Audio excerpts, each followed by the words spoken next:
कह रहे समझ में नहीं आ रहा। नवजोत सिंह सिद्धू क्या कुछ कह रहे हैं, सुन लेते हैं।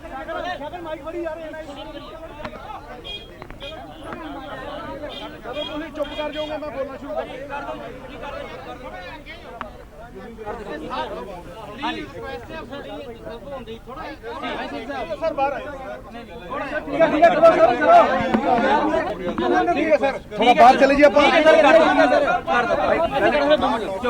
मेरे लिए जड़ा पिछला एक महीना सी वो सब तो गौरवपूर्ण सी, सब तो उच्चा सी, सब तो सुचा सी, क्योंकि मैं बीजेपी के खिलाफ इस करके बोलिया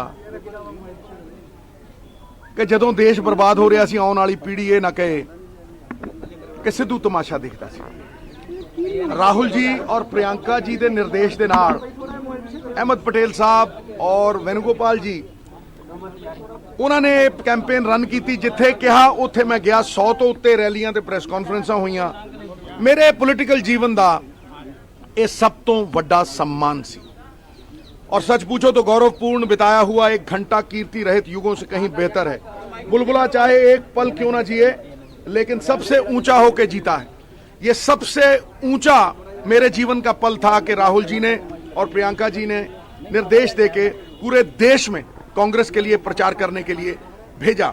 मेरे पिता की 42 साल की पार्टी जिसकी उन्होंने सेवा की, उसने इतना बड़ा सम्मान दिया। मैं एक एक रोम मेरा ओतप्रोत है। दूसरी बात, यह लड़ाई धर्म और अधर्म की थी, यह हराम और ईमान की थी, यह सत्य और झूठ की थी।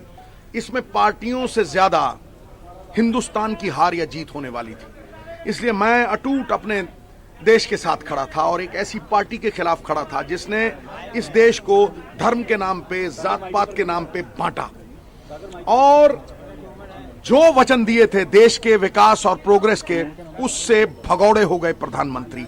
हिंदुस्तान के सबसे झूठे प्रधानमंत्री के खिलाफ रघुकुल रीत सदा चली आई, प्राण जाए पर वचन न जाए, जिसने सारे वचन तोड़े और शरण में चला गया उस राष्ट्र धर्म की, जो एक पल भी उसे गवारा नहीं हो सकेगा। क्योंकि हर तरह से देश के विनाश के, एक अर्थशास्त्री की तरह नहीं, एक व्यर्थ शास्त्री और एक अनर्थ शास्त्री की तरह इस देश का विनाश हुआ।